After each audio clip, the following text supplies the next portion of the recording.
Is that the amendment be agreed to. I call the Honourable the Minister for Housing and Assistant Treasurer. Well, thanks very much, Mr Deputy Speaker. And firstly, I want to thank all of the members who have contributed to this debate and contributed in such a fine way. As the Treasurer outlined, these are unprecedented times. Australia has not faced a crisis like this before, and strong and decisive action is required to protect Australians and the economy from the coronavirus. The measures contained in the Coronavirus Economic Response Package Omnibus Bill 2020 and the other bills in this package provide critical support for the Australian economy to protect jobs and put Australia in the best possible position to bounce back strongly after this crisis.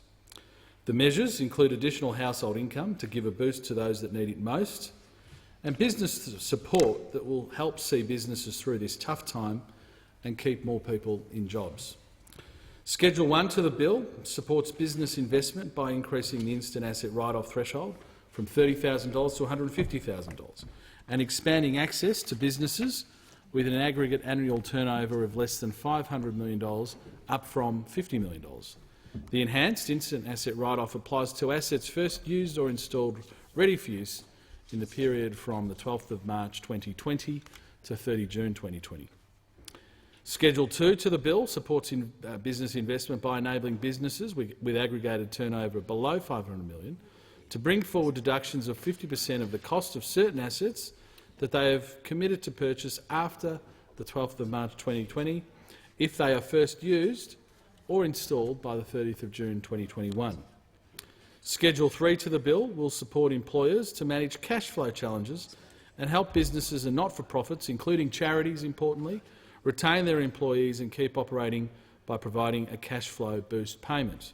The bill will provide at least $20,000 and up to $100,000 to back eligible businesses and not-for-profits, again including charities. This will benefit around 690,000 businesses employing around 7.8 million Australians. Around 30,000 not-for-profits, again, important to note, will also benefit. These businesses will be able to keep selling their products, and not-for-profits will be able to keep delivering their important services to the Australian community.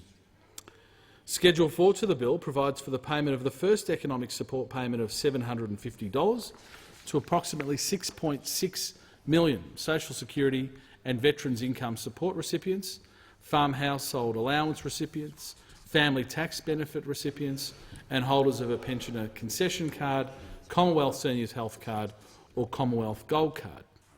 This schedule also provides for the payment of a second economic support payment of, again, $750 to Social Security and Veterans Income Support recipients, family tax benefit recipients and holders of a pensioner concession card, Commonwealth Seniors Health Card or Commonwealth Gold Card who receive a qualifying payment or hold a qualifying concession card on the 10th of July 2020.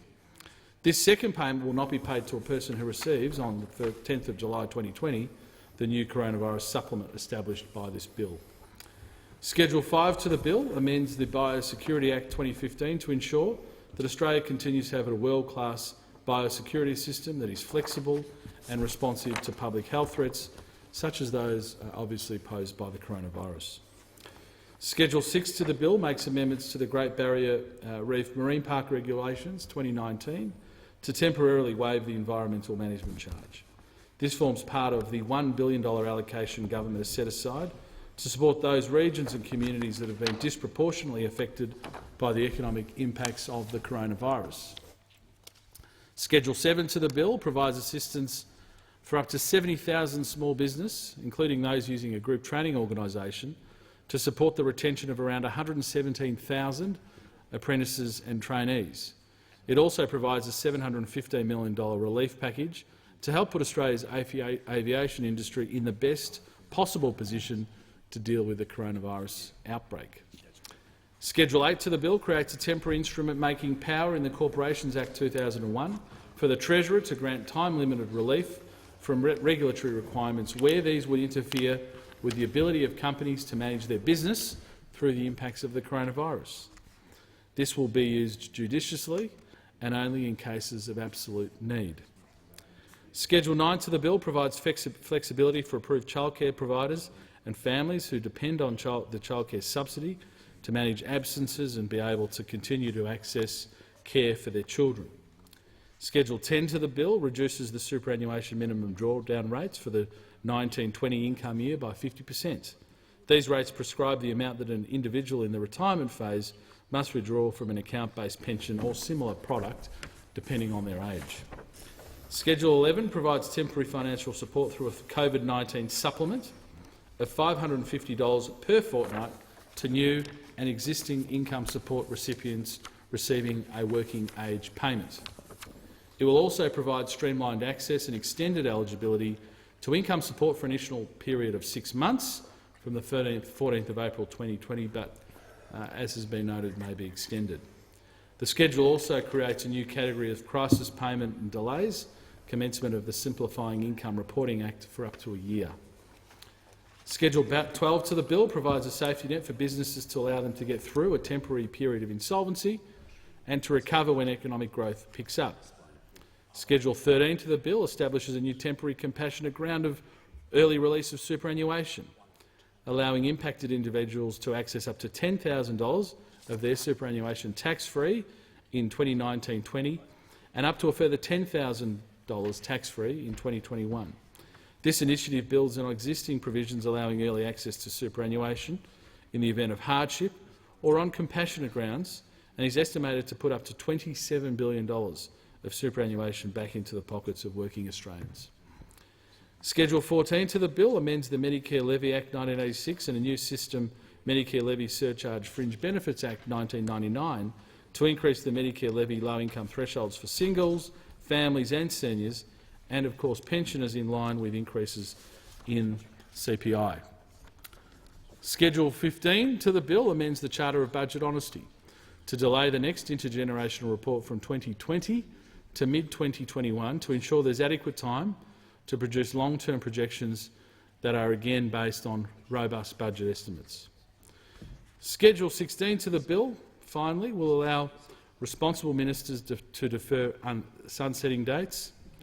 Over the coming months, this parliament will, quite rightly, be focused on responding to the needs of the Australian community. During this time, a number of acts passed by this parliament and a large number of legislative instruments are scheduled to sunset. Where an act or legislative instrument is scheduled to sunset on or before the 15th of October 2020, the bill will allow the minister responsible for that act or instrument to defer the sunset day by up to 6 months. This will ensure no gaps occur in our laws during this extraordinarily critical time. At this time, I'd also like to table a correction to the explanatory memorandum to correct a typographical error. And finally, I just want to take this opportunity again on behalf of the government to thank the opposition in particular and of course members of the crossbench for their very constructive engagement on this legislation, and I therefore commend the bill to the House.